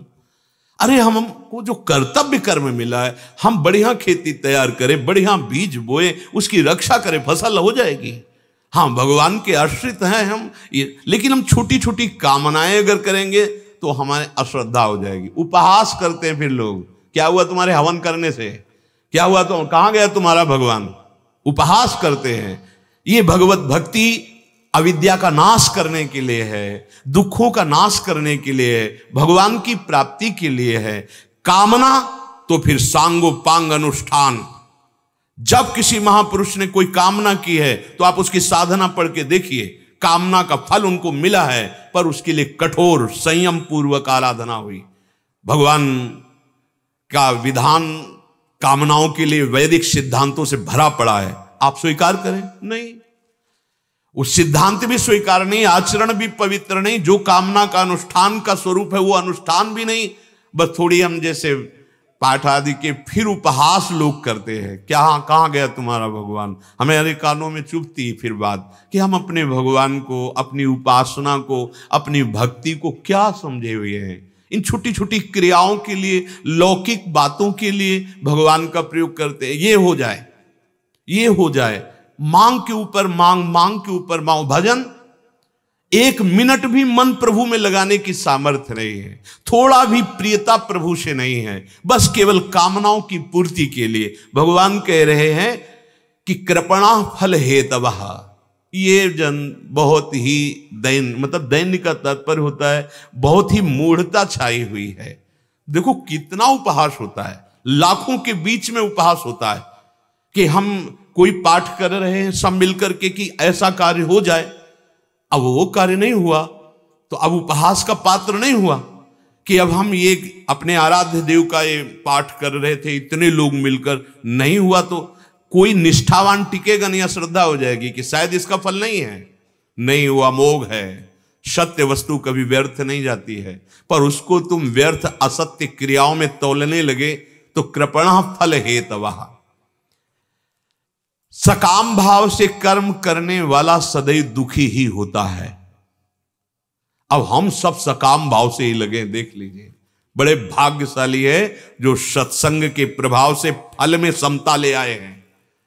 अगर लाभ मिला तो जय श्री हरि, अगर हानि भी हो गई तो जय श्री हरि, क्योंकि हानि हमारी हानि कर नहीं पाएगी। नाम चल रहा है, प्रभु के आश्रित है, बड़ा छुपा के अपनी भक्ति को ऐसे प्रदर्शन में मत लाओ, नहीं तो उपहास होता है, बहुत बुरी तरह से उपहास होता है। जाओ, ये हो जाएगा, अब होना ही चाहिए। अगर कह दिया जबान से कि ये हो जाएगा तो फिर होना चाहिए, आप कुछ नहीं पलट सकता। अब इतनी जितेंद्रियता, इतनी पवित्रता, इतनी तपस्या, इतनी सामर्थ्य, अब भगवान को भी वही करना होगा, वही होना, तब तो बोले, और नहीं तो चुप रहे, उपहास न करवावे अपनी भक्ति का। अपने एक है कि इतना अभ्यास में प्रवीण है कि अभ्यास के द्वारा वो लाभ पर अपना अधिकार कर रहा है। हम है कि हवन कर रहे हैं, उसके अभ्यास की जरूरत है। इस समय हवन की जरूरत नहीं है, हवन की जरूरत है भगवान को प्रसन्न करने के लिए, वो मुस्कुराए और हमारी अविद्या का नाश हो और मायाकृत इस जाल से हम मुक्त हो। हम कहां की बात कहां लगा देते हैं। अभ्यास वहां चाहिए, वहां ये उपहास मत किया जाए अपनी भक्ति, प्राय ऐसा। फिर वो निरादर उधर, तुमने पाठ किया सब मिलके, क्या मिला तुम्हें? अब वो नास्तिकता और पुष्ट हो रही है, कैसे बतावें। श्री भगवान कह रहे ये सकाम भाव अत्यंत निकृष्ट है, ये परिणाम में दुखी और नास्तिकता ही पैदा करता है, क्योंकि अनुष्ठान नहीं है। करदम जी को आदेश हुआ सृष्टि रचना करो, उन्होंने कहा कि इसके लिए तो हमें पत्नी चाहिए, और कौन पत्नी बनेगा अब हमें पता नहीं है, और हम किसी के पास याचना करने जाएंगे नहीं। एकांत होकर के 10,000 वर्ष तक तपस्या की, भगवान प्रकट हुए और कहा आदि सम्राट महाराज मनु अपनी पुत्री देहूति को लेकर के परसों आएंगे और आपको पाणी ग्रहण करा देंगे। अगर हमें चाहिए भी तो फिर इस कोट से चाहिए, अनुष्ठान ऐसे 10,000 वर्ष तक उन्होंने, अपनी तो आयु ही 80-70 है। अरे तो 10 दिन तो अनुष्ठान संयम से हो जाए किसी कामना की पूर्ति के लिए। केवल ऐसा नहीं है कि आप थोड़ा सा और फिर मनमानी आचरण, कभी ऐसा नहीं हुआ। कितने वर्ष तक ब्रह्मचर्य रह करके कश्यप जी ने जब पुत्र उत्पत्ति की तो भगवान के परम वाहन गरुण जी महाराज प्रकट हुए, सूर्य के सारथी अरुण जी, 2 पुत्र प्रकट हुए विंतादि से, गरुण और अरुण। तपस्या और भजन, तप संतान, तो ऐसे महान प्रकट हो। हमारी हालत क्या है? धर्म को हम जानते नहीं हैं, भजन का स्वरूप क्या है, केवल हम अपनी कामनाओं की पूर्ति के लिए थोड़ा सा, और हमारे सर्वज्ञ भगवान अगर, तो फिर आपको अपने आराध्य देव का उपहास कराना, ये अच्छा नहीं है। सच्ची भक्ति का स्वरूप यही है कि बड़े से बड़े कष्ट में हम आह कह सकते हैं, राधा नहीं बोलेंगे, नहीं बोलेंगे।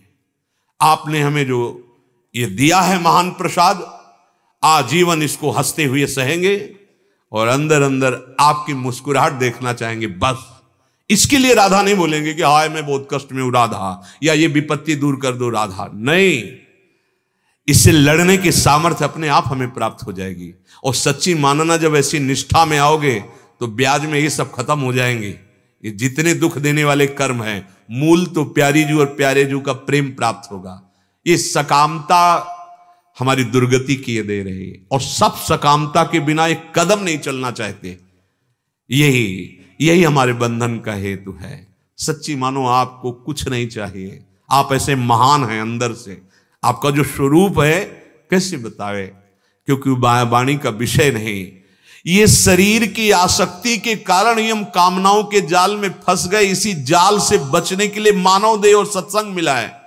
ये भक्ति, ये ज्ञान, ये योग के मार्ग इनसे बचने के लिए है, और हम प्रयोग करना चाहते हैं इसी में और फंसने के लिए। कैसे सर्वज्ञ भगवान आपको फंसने देंगे यदि आप वाणी से भी बोल चुके हैं कि मैं आपका आश्रय लेता हूं? ये माया के दलदल में और आपको ढकेल देंगे, वो सर्वज्ञ आपको ढकेल देंगे। जब नहीं तो फिर आपकी मांगी हुई बात पूरी नहीं होगी, नहीं पूरी होगी तो आपकी अश्रद्धा हो जाएगी।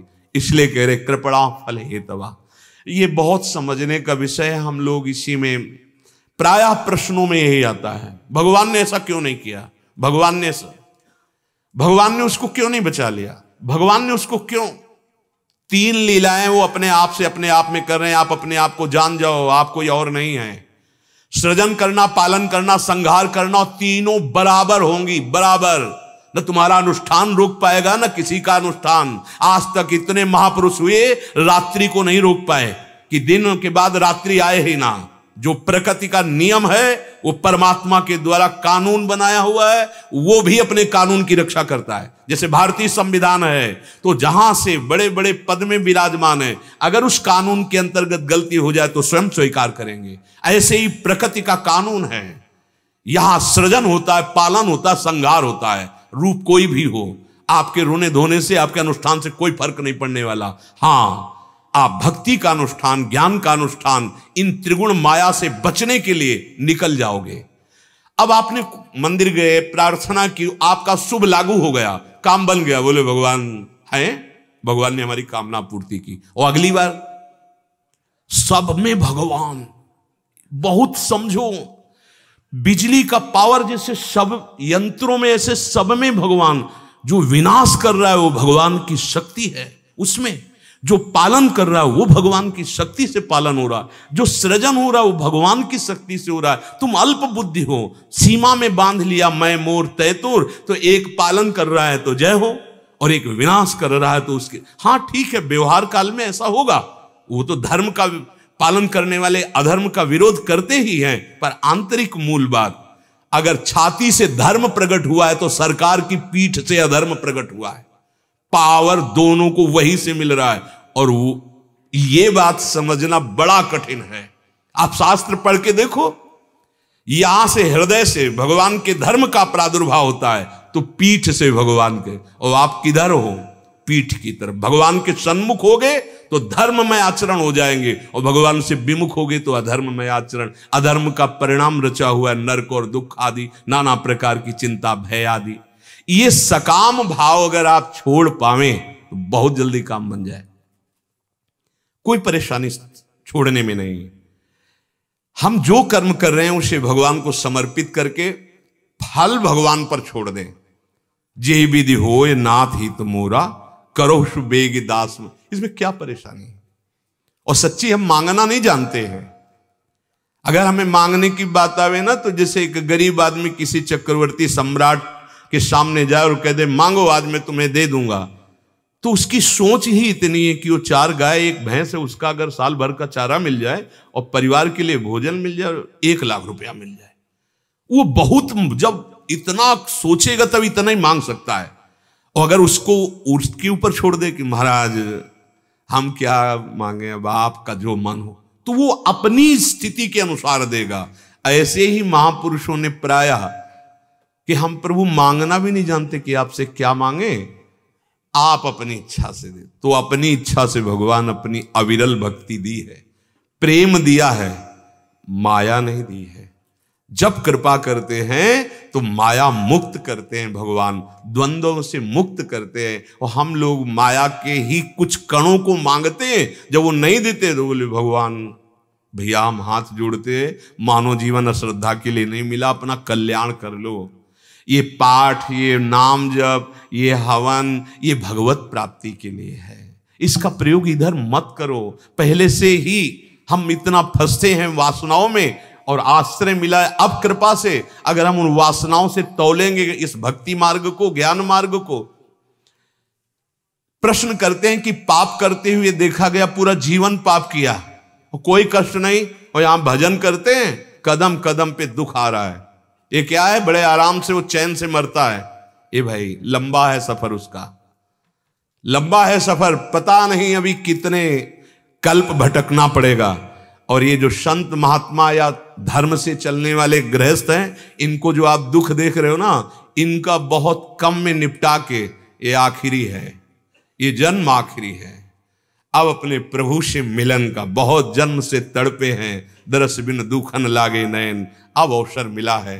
तो ये जो कष्ट पे कष्ट दिखाई दे रहा है, ये बहुत जल्दी पूरा हिसाब बहुत थोड़े में और साफ कानून के अनुसार भी कि हाँ भोग मिल गया, 100 का 1 में निपटा देंगे भगवान।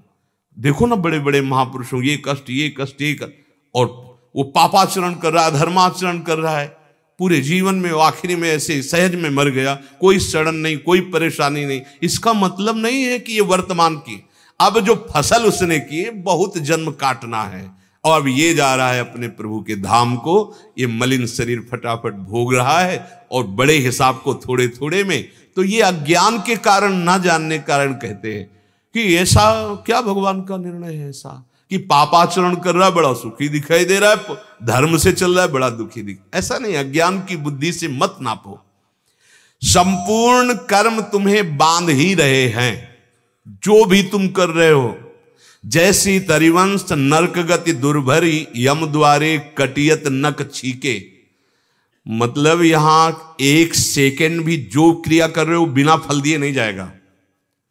अगर आप होश में नहीं हो तो आपकी हर क्रिया शास्त्र विरुद्ध हो जाएगी, क्योंकि मन और इंद्रियां केवल ये माया से आकर्षित होकर अधर्माचरण की प्रियता रखती हैं, अपवित्र हो चुकी हैं। इनको वही अच्छा लगेगा जो निषेध किया गया है, वही खाना पीना, वही आचरण अच्छा लगेगा, फिर हमारा मार्ग बिगड़ जाएगा। तो क्या करें? भगवान कह रहे हैं योग, बुद्धि योग। अगर हर कर्म हम भगवान को समर्पित करने की भावना करें, क्योंकि समता को समझना बड़ा कठिन है, हर कर्म भगवान को, तो हमारे अंदर डर पैदा होने लगेगा। जो डर गया वो बच गया। समाज का डर, कानून का डर, शास्त्र का डर, भगवान का डर, इनमें से कोई भी डर अगर हमारे अंदर आ गया तो हम बच जाएंगे पापाचरण करने से। लेकिन ऐसी मलिन बुद्धि हो गई कि ना तो भगवान का डर रह गया है, न शास्त्र का डर रह गया है, समाज का भी डर नहीं रह गया, कानून का भी डर नहीं रह गया, मनमानी आचरण करते चले जा रहे। यही बंधन, यही दुर्गति, डर आ जाए। बड़े भाग्यशाली जिनको डर आने लगा। समाज क्या कहेगा? अगर ऐसा किया तो आजीवन कारावास हो सकता है, मृत्यु दंड हो सकता है। अगर ऐसा किया तो भगवान देख रहा है, हमारी दुर्गति हो जाएगी। शास्त्र में लिखा है ऐसा नहीं करना चाहिए। अगर डर आ जाए तो हम सुधरना शुरू कर दें, पर मलिन हृदय ऐसा इधर डर रहित हो रहा है और प्रभु की तरफ चलने में डर लग रहा है। उल्टा कर्मों का परिणाम जन्म मरण, नाना प्रकार के दुख, चिंता। अब उद्धार की गुंजाइश नहीं रह जाती। यदि अधर्म रूपी कर्म बनते गए ना और योग नहीं बना तो ना सोच रह जाती, उद्धार की हिम्मत ही नहीं रह जाती। वो असमर्थ सा होकर, अगर ये बातें जो हो रही हैं और अगर आप थोड़ा पवित्र हृदय नहीं तो ये ऊपर से सब निकल जाएंगी। और पवित्र हृदय तो जैसे चातक स्वाति के बूंद को ऐसे एक एक शब्द उसके दिमाग में पहुंचेगा। ताकत ही नहीं रह जाती उसकी ये सोच करने की मुझे भगवान से मिलना है, मेरा उद्धार हो जाए, ये सोचने की ताकत नहीं रह जाती। अगर ये कुशलता आ जाए, समता या भगवत समर्पण कर्म का और फल में भगवत इच्छा पे, अगर क्षमता समझ में नहीं आ रही तो भगवत इच्छा पे, जोई जोई प्यारो करे सोई मोहि भावे। भगवत इच्छा बहुत आवश्यक है, तभी आप कर्म बंधन से मुक्त होंगे। ये बहुत सरल है, कई बार समझाया है, इससे आप मुक्त हो जाएंगे कर्म बंधन से। सुबह उठें, भगवत स्मरण करें, प्रभु का नाम जप करते हुए अपनी दिनचर्या करें। 1 घंटा दिनचर्या हुई, शौच स्नान जो भी, हे प्रभु ये कर्म आपके चरणों में समर्पित। फिर और सेवाएं शुरू हुई, फिर 1 घंटा हुआ, फिर स्मरण किया, हे करुणा में प्रभु ये इस 1 घंटे का समय में जो कर्म बना वो आपके चरणों में समर्पित। अगर आपसे भूल हो गई है तो शाम के जब शयन करने जाएं तो सुबह से जगने से लेकर शयन तक, हे करुणा निधान भगवान इतने घंटे से अभी तक जो सेवा होती रही वो आपके चरणों में समर्पित है। और मुझे ऐसा बुद्धि योग प्रदान करें कि इसमें जो त्रुटि हुई है, जो आपके विरुद्ध हमसे आचरण बन रहे हैं या सोच बन रही, नाथ आप हमें सावधान करके ऐसा बल दें कि वो गलती हमसे, बिल्कुल सहज है भगवत प्राप्ति का, कोई कर्म बंधन आपको बांध नहीं पाएगा। बीच बीच में आपको स्मरण हो राधा राधा राधा। एक बार कहा था कि 5 मिनट में एक बार राधा बोल दो, 5 मिनट में एक बार, बहुत सहज है। 5 मिनट में एक बार बोलना है राधा। अब 4 मिनट के लिए आप बिल्कुल फ्री, देखो आप, फिर 5 मिनट में राधा। अगर 24 घंटे राधा राधा ना चलने लगे तो हमें बताना, क्योंकि हर 4 मिनट में सैकड़ों बार राधा होगा कि 5वें मिनट में बोलना है राधा। बोलना तो है मुख से राधा, लेकिन अंदर से चलने लगेगा राधा राधा, क्योंकि 5 मिनट में बोलना है। ये फंसाओ ना मन को, मन ने तुम्हें फंसाया, ये भोग ये भोग ये भोग, फंसाओ राधा नाम पे। और मुक्त होने का बिल्कुल सहज उपाय कह रहे, तस्मात् शास्त्रम प्रमाणम, ये मनमानी नहीं कह रहे, ये नवयोगेश्वरों ने कहा है। स्वभाववश अहंकारवश चेष्टा जो जो भी हो रही है वो परम पुरुष नारायण को समर्पित कर दे, इसे सहज भागवत धर्म कहते हैं। जो भी कर्म कर रहे हैं यत करोषि, भगवान ने स्वयं श्री कृष्ण चंद्र जी ने कहा, ये बहुत बढ़िया कर्म बंधन से मुक्त होने का उपाय। आज तक जो हुआ राधे श्याम, आगे हम गलत ना करें, सावधान रहें। और अभी से ये नियम ले लें कि कोई भी समय हम बिना भगवत समर्पित किए व्यर्थ नहीं जाने देंगे। नियम ले लो, बहुत जल्दी निष्कामता आ जाएगी, बहुत जल्दी आपके हृदय में आनंद आने लगेगा। पर ये 1-2 दिन करते हैं फिर भूल जाते हैं। माया का काम है भुला देना। पकड़ लो, कुछ तो पकड़ो, धाम निष्ठा, नाम निष्ठा, कर्म समर्पण, निरंतर भगवत चिंतन, कुछ तो पकड़ो। या 4 दिन करते हैं फिर भूल जाते हैं। एक दिन 20 माला, दूसरे दिन 2 माला, फिर 2 दिन 1 भी माला, ऐसे नहीं चलता।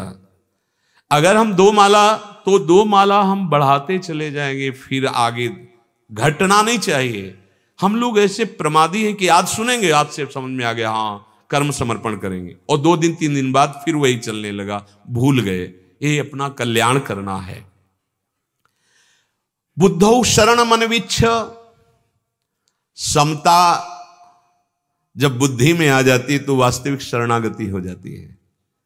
हम फंसे हुए हैं लाभ हानि सुख दुख में, हाय नहीं पक्का समझो। बोले हमें तो भोगना पड़ रहा है, तुम्हें क्या, तुम तो बाबा जी हो। स्वप्न में जैसे आपको भोगना पड़ता है ना सुख दुख, और होता कुछ नहीं है, आपसे सच्ची कह रहे हैं, बिल्कुल ऐसा ही है। ये बिल्कुल ऐसा ही एक बड़ा स्वप्न है। इसी स्वप्ने में सब कुछ हो गया, सत्य कुछ नहीं है। कई बार आपको बताया है, महापुरुषों ने भगवान से कहा हमें अपनी माया दिखाओ। जैसे मार्कंडेय जी, जब भगवान नारायण प्रकट हुए तो कहा तुम्हारी कोई इच्छा, तो उनका प्रभु आपके चरण कृपा प्रसाद से कोई चाह नहीं है, सुना है आपकी माया बड़ी प्रबल है, ये क्या है, दिखाओ अपनी माया। अंतर्धान हो गए भगवान। थोड़ी देर में देखा कि समुद्र अपनी मर्यादा तोड़ के बह रहा है। ये देर न लगी, पूरा ब्रह्मांड जल में, भारी थपेड़ों में मार्कंडेय ऋषि, हाहाकार मच गया, कुछ नहीं बस ब्रह्मांड में जल ही जल। और क्या क्या आप पढ़ करके भागवत में देखिए, बड़ा जब विकल हुए एकदम, तो उस महान जल राशि में बटवृक्ष और उसमें पत्ते पर गोविंद, बाल गोविंद, क्या करार विंदेर पनार विंदम मुखार विंदे विनिवेशयंतम वटस्य पत्रस्य पुटे शयानम बालम मुकुंदम मनस। भगवान अपने अंगूठे को ऐसे मुख में लिए, ऐसे ये थोड़ी शांति मिली, क्योंकि भगवत दर्शन हो रहे। पर फिर अचानक इतनी लहरें, मुस्कुरा दिया भगवान, उनके मुख में उदर में गए वो, फिर वहां सब वही ब्रह्मांड, वही प्रलय। बहुत वर्णन। इसके बाद जब त्राहिमाम प्रभु बचाओ, तो आंख खुली तो कुछ आसन में बैठे अपने आश्रम में, एक बूंद पानी नहीं, महाप्रलय हो गई जल की, और एक बूंद पानी नहीं। और ये देखा बहुत कल्प व्यतीत हो गए, और 2 घड़ी में 48 मिनट में बहुत कल्प बीते। ये वही माया में अपने लोग फंसे हुए हैं। कोई नहीं है, न मैं न तू, न मेरा न तेरा, या मैं ही मैं है या तू ही तू है। ये द्वैत ये भेद नहीं है, ये स्वप्न चल रहा है। अरे हम नहीं कह रहे, काशी से बोल रहे भगवान शिव, उमा का हूं मैं अनुभव अपना, सत हरि भजन जगत सब सपना। हमारी बात ना मानो तो शिव जी कह रहे सपना में चल रहा है। उड़िया बाबा से महात्मा ने पूछा तो क्या हम आपसे बात कर रहे हैं तो स्वप्न में? बोले स्वाप्निक तो हो ही, मैं और तू दिखाई दे रहा है ना, आप बात करता है हमसे उत्तर ले रहे हैं तो स्वप्न में तो ले रहे हैं। जागृत जब हो गए तो एको ब्रह्म द्वितीयो नास्ति, कोई प्रश्न नहीं। अगर प्रश्न है तो स्वाप्निक पुरुष हो, स्वप्न में हो मैं और तू दिखाई दे रहा है ना, उत्तर देने वाला प्रश्न करने वाला दो दिखाई दे रहे हैं ना, ये स्वप्न चल रहा है। और स्वप्न बड़ा सुखद और दुखद होता है, बिना जागे सुख दुख नहीं हटता है। हम सब अविद्या रूपी मोह ग्रसित होकर यही सुख दुख के पचड़े में भगवान जगा रहे हैं। शरण में हो जाओ भगवान की, और दुख सुख से बचने के लिए अपने हर कर्म को भगवान को समर्पित कर दो। अगर हमसे कोई अशुभ कर्म भी हो जाता है, भगवान बड़े कृपालु हैं। जन अवगुण प्रभु मान न काऊ, दीन बंधु अति मृदुल स्वभाव। बच जाओगे नहीं, अवश्य में भोक्तव्यम कृतम कर्म शुभाशुभम। जैसे आग में चंदन डालो, लोहा डालो, बिष्ठा पड़ जाए तो आग अपना ही स्वरूप दे देती है। यद्यप तीनों अलग अलग हैं, चंदन सौरव परम पवित्र, लोहा एकदम घन और वो निकृष्ट, लेकिन आग तीनों को स्वरूप दे देती है अपना। उनका नाम रूप हटा करके आग कर देती है। चंदन भी आग बन जाता है, लोहा भी आग में हो जाता है और विष्ठा भी आग में हो जाता है। हमारी सत असत भावनाएं सब परम पावन हो जाएंगी यदि हम भगवान की शरण में होकर फल के हेतु ना बने। हम फल पे जो विचरण कर रहे हैं हमारी अज्ञान की धरा है, और फल मिलेगा, बहुत अच्छा मिलेगा। अरे भैया भोग लगाओगे तो प्रसाद आप ही को पाना है, बड़े कृपालु हैं, सब आपको ही मिलेगा प्यारे। हर कर्म का बड़ा उत्तम फल मिलेगा आपको, पर आप जो फल की कामना कर रहे हैं वो निकृष्ट है। भगवान कह रहे हैं दूरेण ह्रवरम कर्म बुद्धि योगाद। ये जो बुद्धि योग से विलग हैं, ये सकाम भाव करने वाले अत्यंत निकृष्ट भाव को प्राप्त हो गए।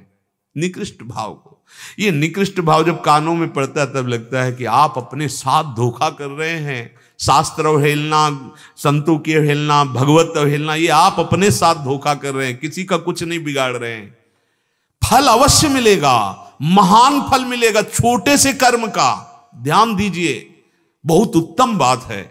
छोटा सा कर्म निष्काम आपको महान फल दे के रहेगा, बिना दिए वो रुक नहीं सकता। अगर आपने कामना कर ली तो कृपण फल हेतवः, फिर आप वैसा ही अनुष्ठान करो जैसी कामना, नहीं तो नहीं मिलेगा। और अगर आप निष्काम हैं, अनुष्ठान में त्रुटि है, वैसा पूर्ण भी नहीं है, पर वो कर्म आपको उत्तम फल प्रदान करेगा, भगवत प्रसन्नता। और जिसके ऊपर ठाकुर जी प्रसन्न है, फिर दुर्लभ क्या रह गया। कर्म बंधन से मुक्त होने के लिए मानव देह मिला है। सब लोग बहुत धैर्य पूर्वक रहो, सुख दुख को सहो, निरंतर नाम रटो, भगवान का आश्रय ले लो, जाना है। कल हम कुछ साधकों से एकांत में कहे, ए भाई थोड़ा सोचो, जाना है। कौन क्या तुम्हारा, कौन क्या तुम्हारे साथ, जाना है। कहाँ जाना है? प्रियाजू के पास जाना है, तैयारी कर लो जाने की। राधा राधा राधा, ये जो भी आप परिवार में कार्य कर रहे हो, ये सब भगवत स्वरूप है। ये सृष्टि भगवान ही बने हुए हैं। आप उनको कर्म अपने अज्ञान की निवृत्ति के लिए, वस्तुतः गुणानुगुण वर्तन्ते, आप करता हैं ही नहीं, पर इतना उच्च कोटि का ज्ञान आपको नहीं है तो आप कर्म समर्पण पे आ जाओ। जो कर्म करो भगवान को समर्पित कर दो, नाम जप करो, भगवद आश्रित रहो, जीवन धन्य हो जाएगा। ये दुख सुख क्षणिक हैं, अभी दुख आया है फिर सुख आ जाएगा, सुख आया है तो दुख आ जाएगा। इन द्वंद्वों में मत फंसो, ऐसे महासुख में चलो जहां आनंद समुद्र है, दुख का लेश नहीं है, भय नहीं है। निरंतर नाम। श्री राधा वल्लभ लाल की।